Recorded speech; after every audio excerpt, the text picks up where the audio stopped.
Everyone, welcome in my YouTube channel. आज के इस वीडियो लेक्चर में हम डिस्कस कर रहे हैं ऑर्गेनिक स्पेक्ट्रोस्कोपी के एक और इम्पोर्टेंट टॉपिक के बारे में, जो है न्यूक्लियर ओवरहोजर इफेक्ट यानी एनओई। एनओई की जो फुल फॉर्म होगी वो होगी न्यूक्लियर ओवरहोजर इफेक्ट। ये क्या होता है? It is also a technique of simplification of A NMR signal. यानी कि एनओई जो होती है ना, एनओई एक ऐसी टेक्निक है जिसके अंदर हम क्या करते हैं, एनएमआर के सिग्नल को क्या करते हैं, सिंप्लीफाई करते हैं। ठीक है, फर्स्ट पॉइंट। सेकंड पॉइंट क्या होगा इसका, कि ये जो है ना एक डबल इरेडिएशन टेक्निक भी होती है। क्योंकि अभी मैंने जो प्रीवियस वीडियो बनाई है डबल इरेडिएशन टेक्निक पे, आप वहाँ पे जाके देख सकते हैं कि कैसे हम एक एनएमआर के सिग्नल को सिंप्लीफाई करते हैं। डबल इरेडिएशन टेक्निक के अंदर हम क्या करते हैं, उसकी मल्टीप्लिसिटी को रिमूव करते हैं। किस तरीके से मल्टीप्लिसिटी रिमूव करते हैं? कंटिन्यूस फॉर्म में रेडियो फ्रीक्वेंसी देते हैं या पल्सेटेड फॉर्म के अंदर देते हैं, वो सब मैंने उस वीडियो में डिस्कस किया है, तो आप वहाँ जाके उसको देख सकते हैं पहले। न्यूक्लियर ओवरहोजर इफेक्ट के अंदर भी हम क्या करते हैं, एनएमआर के सिग्नल को सिंप्लीफाई करते हैं। It is also A double irradiation technique होती है जिसके अंदर हम क्या करते हैं, एनएमआर के सिग्नल को सिंप्लीफाई करते हैं। और एनएमआर के सिग्नल को कैसे सिंप्लीफाई करते हैं, कि वहाँ पर जो पर्टिकुलर प्रोटॉन्स होते हैं ना, उन पर्टिकुलर प्रोटॉन्स की इंटेंसिटी को क्या कर देते हैं, इंक्रीज कर देते हैं। जैसे यहाँ पे लिखा है कि simplify the NMR spectra with enhancement of intensity of a particular proton. यानी कि उस पर्टिकुलर प्रोटोन की इंटेंसिटी को क्या कर देते हैं, इंक्रीज कर देते हैं। न्यूक्लियर ओवरहोजर जो इफेक्ट होता है, ये उन प्रोटॉन्स के ऊपर होता है जो एक दूसरे से बॉन्ड डिस्टेंस के थ्रू तो बहुत ज़्यादा दूर हो, बट स्पेस के अंदर क्या हो, एक दूसरे के पास हो। जैसे it is applicable on those proton, उन प्रोटॉन्स पे एप्लीकेबल होगा मोर फार इन बॉन्ड डिस्टेंस, जो बॉन्ड डिस्टेंस के थ्रू तो एक दूसरे से बहुत ज़्यादा दूर हो, बट स्पेस के अंदर एक दूसरे के पास हो। तो यहाँ तक हमने एनओई के अंदर क्या पढ़ा, कि एनओई जो है वो एक ऐसी टेक्निक होती है जिसके अंदर हम एनएमआर के सिग्नल को सिंप्लीफाई करते हैं। It is also A double irradiation technique, जो क्या करती है, एनएमआर के सिग्नल को सिंप्लीफाई करती है। किस तरीके से करती है, कि वहाँ पर जो हमारे पास पर्टिकुलर प्रोटोन होता है, उस पर्टिकुलर प्रोटोन की इंटेंसिटी को हम क्या कर देते हैं, इंक्रीज कर देते हैं। ये जो एनओई है, ये उन प्रोटॉन्स के ऊपर एप्लीकेबल होती है जो बॉन्ड डिस्टेंस के थ्रू तो एक दूसरे से बहुत ज़्यादा दूर हो, बट जो स्पेस के अंदर एक दूसरे से बहुत ज़्यादा पास हो। जैसे हमने यहाँ पे देखो एग्जाम्पल कंसिडर किया है, कार्बन डबल बॉन्ड कार्बन, इधर क्लोरीन इधर हाइड्रोजन, यहाँ पर जो CH3 था उसका एक हाइड्रोजन हमने इस तरीके से यहाँ पर शो कर दिया, इस वाले का यहाँ पे शो कर दिया। तो अगर हम इन दोनों को अगर बॉन्ड डिस्टेंस के अकॉर्डिंग देखें तो ये बहुत ज़्यादा दूर हैं, ये वाला बॉन्ड, ये वाला बॉन्ड, ये वाला बॉन्ड। यानी कि अगर हम इनको बॉन्ड डिस्टेंस के थ्रू देखें तो ये एक दूसरे से क्या है, बहुत ज़्यादा दूर है। लेकिन अगर हम इनको स्पेस में देखते हैं, स्पेस के अंदर देखते हैं, तो ये दोनों क्या है, एक दूसरे के बहुत ज़्यादा पास है। ठीक है, तो इस मॉलिक्यूल के अंदर क्या प्रेजेंट होगा, एनओई। एनओई क्यों होगा इसके अंदर, क्योंकि इसके अंदर जो हमारे पास प्रोटॉन्स है वो बॉन्ड डिस्टेंस से एक दूसरे से बहुत ज़्यादा दूर है, बट स्पेस के अंदर क्या है, वो एक दूसरे के पास है। दैट्स वाई इसके अंदर है, इसके अंदर जो एनओई होगा वो प्रेजेंट होगा। अब जो ये CH2 है ना, ये हमें क्या देता है, एक सिंगलेट का सिग्नल देता है। और ये वाला जो CH3 होगा, सॉरी ये CH3 जो है हमें ये सिंगलेट देता है। ठीक है, सिंगलेट देगा किसके, प्रोटॉन की वजह से, इधर वाले प्रोटॉन्स की वजह से। और जो ये वाला CH3 होगा, ये हमें क्या देगा, डबलेट देगा। ये तो बात होगी सिस के केस में। अगर हम इसी का ट्रांस केस ले ले, तो ट्रांस केस के अंदर क्या होता है, एनओई नहीं होगा। क्यों? क्योंकि यहाँ पे देखो बॉन्ड डिस्टेंस के थ्रू क्या है, ये एक दूसरे से बहुत ज़्यादा दूर है, ये कंडीशन तो फॉलो होती है। लेकिन क्या ये स्पेस के अंदर एक दूसरे के पास है, नहीं है। अगर इसका हाइड्रोजन मैं अलग से लिखूँ तो यहाँ पे आएगा, इसका हाइड्रोजन लिखूँ तो अलग से यहाँ पे आएगा। तो यानी ये बॉन्ड डिस्टेंस के थ्रू तो दूर है, बट स्पेस के अंदर क्या है, एक दूसरे से उसमें भी बहुत ज़्यादा दूर है, तो इसके अंदर एनओई नहीं होगा।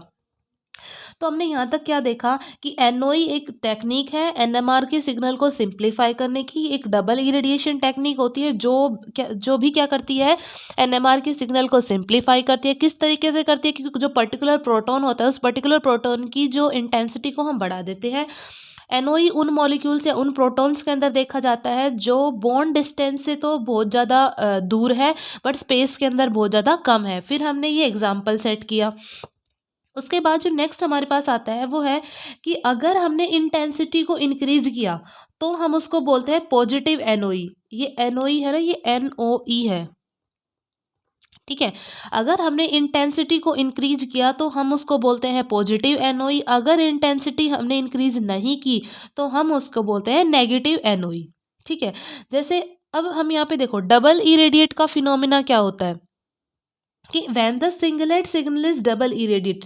हमने क्या किया, ये जो था CH3 इसका क्या था, सिंगलेट सिग्नल था, तो हमने क्या कर दिया, इस सिंगलेट को डबल इरेडिएट कर दिया।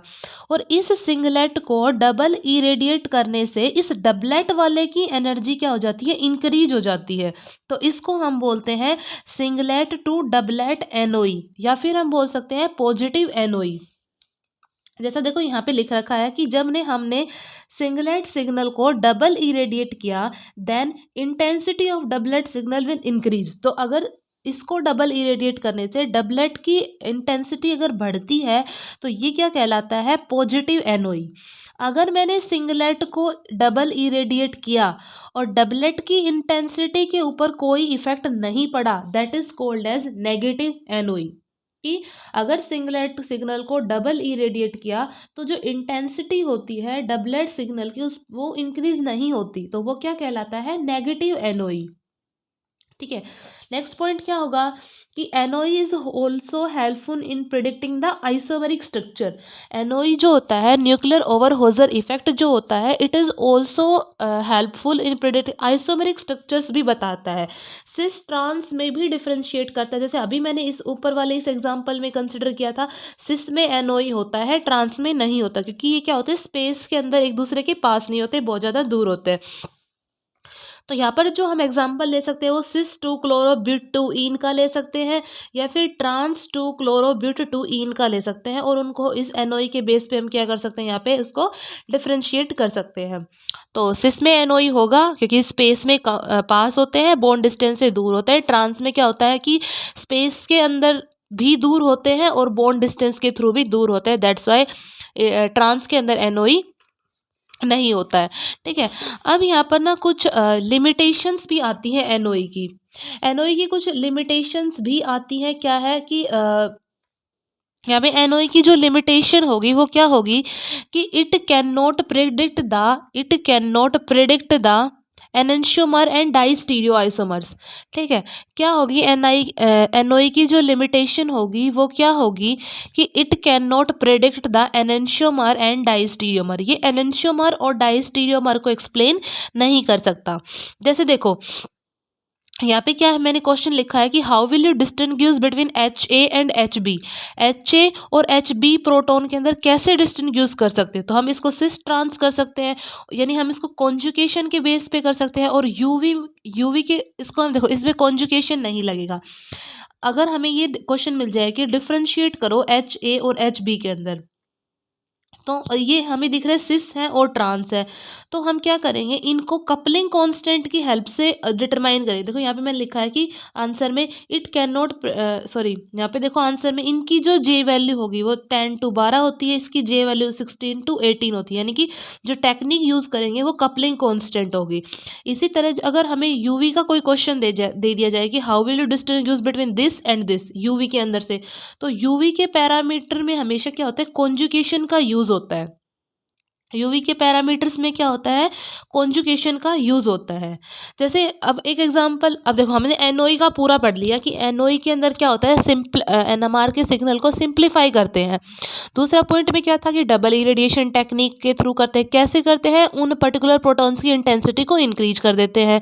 थर्ड पॉइंट के अंदर क्या देखा कि एनओई उनके अंदर पाया जाता है जो बॉन्ड डिस्टेंस के थ्रू तो एक दूसरे से दूर हो बट स्पेस के अंदर पास हो। फिर हमने एक एग्जाम्पल सेट किया, फिर हमने बताया कि इंटेंसिटी अगर बढ़ा देते हैं तो पॉजिटिव एनओई, अगर कम कर देते हैं तो नेगेटिव एनओई। फिर हमने बताया कि आइसोमेरिक स्ट्रक्चर के अंदर भी पॉसिबल हो सकता है एनओई। फिर हमने बताया कि सिस ट्रांस में डिफ्रेंशिएट करता है, सिस में एनओई होता है, ट्रांस में एनओई नहीं होता, क्योंकि वो स्पेस में एक दूसरे से बहुत ज़्यादा दूर होते हैं। फिर हमने एनओई की लिमिटेशंस बता दी। कि क्या-क्या लिमिटेशंस होती हैं एनओई की, एनेंटियोमर और डायस्टेरियोमर के बारे में नहीं एक्सप्लेन करता। फिर ये तो क्वेश्चन हमें बता दें कि किस तरीके से क्वेश्चन आते हैं, तो अगर यूवी का क्वेश्चन आ जाए तो कॉन्जुगेशन के बेस पे डिफाइन होता है, और अगर जैसे इसमें प्रोटॉन्स का ये वाला क्वेश्चन आ गया तो इसमें हम क्या करेंगे, इसको हम कपलिंग कांस्टेंट की हेल्प से डिटरमाइन करेंगे।